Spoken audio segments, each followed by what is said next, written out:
All right, I'm going to show you guys the best way to recover onside kicks in the video game NFL 2K5. Like this is kind of like a cheat, honestly. Um, Now, obviously, it's not going to work every single time, but I would say about 35% of the time it'll work, which for an onside kick is pretty good odds. I think you take that any day of the week. So here's what you do. The arrow is key. Don't want it too high, don't want it too low. So you want the arrow to be like right there, maybe a tad bit lower, but that could work. And then the bar is also key. So that's perfect right there. You want it to be that length.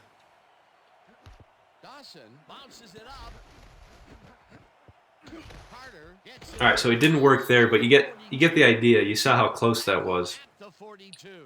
It's key that you get a bounce when you kick it, and then that'll happen, and then you recover it honestly, like I said, 30% of the time.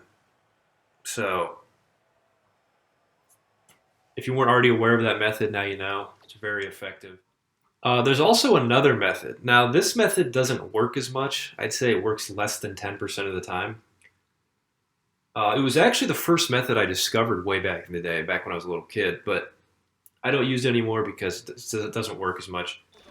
But what you do is you aim it all the way up, arrow all the way to the top, all the way to the right.